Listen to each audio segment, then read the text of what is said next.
Ladies and gentlemen, let me ask you a question. How many times have you sacrificed your happiness, your dreams, and your energy because you were too busy trying to please everybody else? You see, the world will tell you to be kind, to always turn the other cheek, but what they don't tell you is this kindness without boundaries will leave you empty, drained, and stuck in a life you never wanted. It's time to wake up. It's time to stop being so kind that you forget to be kind to yourself. This isn't about being selfish, oh no. This is about being smart, being strong, and being bold enough to say, I deserve better, and I'm not afraid to go after it. You owe it to yourself to stop letting people take advantage of your kindness and start standing up for your greatness. This is your moment to reclaim your power and rewrite your story. So today, I'm not here to tell you to stop caring. I'm here to tell you to stop overgiving, to stop letting others dictate your worth. Because, my friends, the world doesn't need a martyr. It needs you strong, confident, and ready to take what's yours.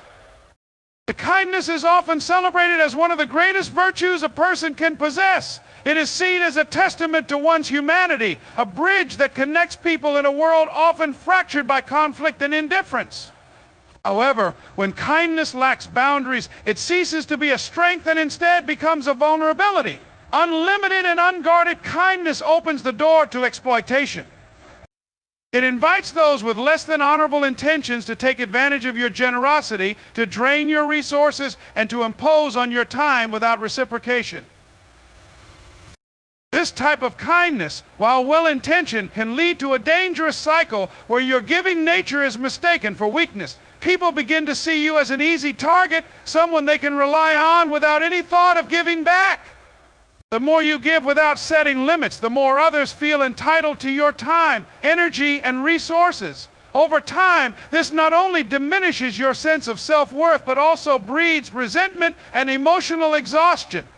Being kind does not mean being a doormat. It does not mean allowing others to dictate your life or compromise your well-being. True kindness is rooted in strength, the strength to give when it is right, to help when it is meaningful, and to say no when it is necessary.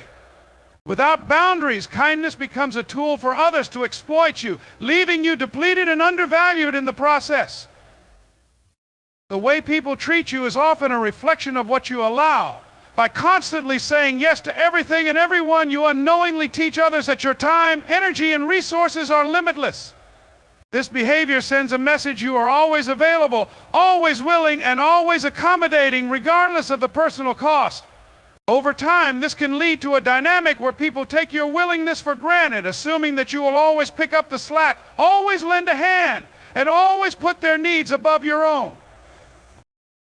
This is not a sustainable way to live, nor is it a fair representation of what healthy relationships should look like. People will push as far as you allow them to, and without firm boundaries, they may begin to see your kindness as an obligation rather than a choice. It is up to you to set the standard for how you want to be treated. This means learning to say no without guilt, to prioritize your own needs, and to communicate your limits clearly and confidently. When you establish boundaries, you send a powerful message. Your time and energy are valuable, and you will not allow them to be taken for granted. This not only protects your well-being, but also fosters a sense of mutual respect in your relationships. Teaching people how to treat you is not about being harsh or unkind. It is about asserting your worth and creating a dynamic where kindness is appreciated rather than expected. A true kindness begins with self-respect. It is impossible to pour from an empty cup, yet so many people try to give to others without first taking care of themselves. Prioritizing your mental, emotional, and physical well-being is not selfish, it is essential. But when you neglect yourself in the name of kindness, you risk burnout, resentment, and a diminished sense of self-worth. You cannot be fully present for others if you are constantly running on empty. Taking care of yourself means setting aside time to recharge, to reflect, and to nurture your own needs. It means recognizing when you are stretched too thin and giving yourself permission to step back. Self-respect also involves being honest with yourself about what you can and cannot do. It means acknowledging your limits and not feeling ashamed to enforce them.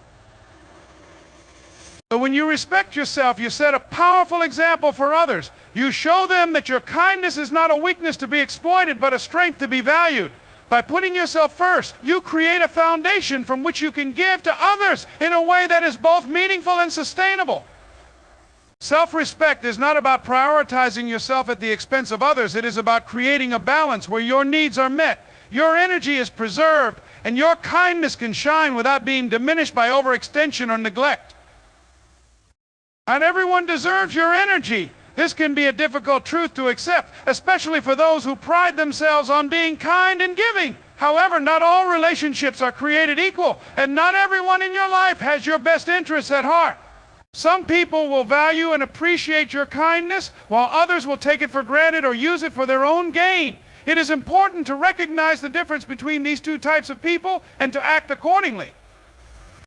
This does not mean being unkind or closing yourself off from others. It means being selective about where and to whom you direct your energy. Your time and resources are finite, and it is essential to invest them wisely.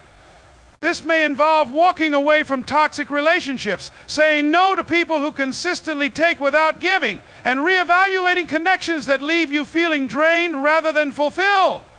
Learning to discern who truly values your kindness is not always easy, but it is necessary for your own well-being. By focusing your energy on those who appreciate and reciprocate your efforts, you create a positive and supportive environment that allows your kindness to flourish. Walking away from those who only take is not an act of cruelty, it is an act of self-preservation. It is a way of ensuring that your kindness remains a source of strength and positivity rather than a tool for others to exploit. The issue is not kindness itself, but the motive behind it. If kindness is driven by fear of being disliked, it compromises personal boundaries. For instance, agreeing to help someone despite being overwhelmed might make you seem accommodating, but at the cost of your own peace and priorities. Over time, this habit erodes self-respect. The irony is that in trying to please everyone, you risk losing yourself. True fulfillment arises from living a life aligned with your values and purpose, not from bending over backward to gain temporary approval. The journey to detaching from external validation involves recognizing your intrinsic worth. You are inherently valuable irrespective of others' opinions. By stopping the pursuit of validation, you free yourself from a cycle of dependency. You begin to operate from a place of self-assurance, making decisions that serve your growth and happiness. This transition requires introspection. Why do you crave validation? Is it tied to childhood experiences or societal conditioning? Understanding the root of this need is the first step toward overcoming it. Building self-esteem is crucial. Engage in practices that reinforce your self-worth, such as setting small goals and celebrating personal achievements. Affirm your value through internal dialogues that remind you of your strengths and unique qualities. The goal is to cultivate a mindset where approval from others becomes a bonus, not a necessity. Another challenge in overcoming the need for validation is dealing with the discomfort of rejection. Many fear disapproval as it feels like a personal attack. However, rejection often reflects others' perspectives and insecurities more than your own shortcomings. Learning to accept that not everyone will appreciate you is liberating. This acceptance is not about indifference, but about understanding that diversity in opinions is natural. Strength lies in standing firm in your convictions, even when others disagree. This resolve helps you maintain your authenticity, which ultimately attracts genuine connections. Living without seeking validation doesn't mean isolating yourself or disregarding feedback. Constructive criticism can guide growth. The difference lies in discerning between constructive input and manipulative opinions. Seek feedback from trusted mentors and loved ones, but avoid molding your identity based on fleeting societal standards. When you no longer seek constant approval, you gain clarity about your priorities and values. Decisions become simpler because they are no longer clouded by the fear of judgment. This clarity fosters a life that aligns with your true self, paving the way for deep and lasting fulfillment. The concept of validation extends beyond individual interactions. It influences career choices, relationships, and life paths. Many pursue careers not because of passion, but because of societal prestige. Others stay in toxic relationships out of fear of being alone or judged. Breaking free from these patterns requires courage and a commitment to authenticity. When you stop seeking validation, you reclaim control over your narrative. You begin to define success and happiness on your terms, leading to a more fulfilling and self-directed life. Finally, consider the impact of role models who have mastered this art. Leaders, artists, and visionaries often defy conventional norms, refusing to compromise their vision for approval. Their authenticity inspires others to embrace their uniqueness. By prioritizing internal validation, you're encouraging others to do the same. Your journey to stop seeking validation might be challenging, but it is a transformative process. It equips you with resilience, confidence, and a deeper understanding of yourself, creating a life that thrives on genuine fulfillment, not fleeting approval.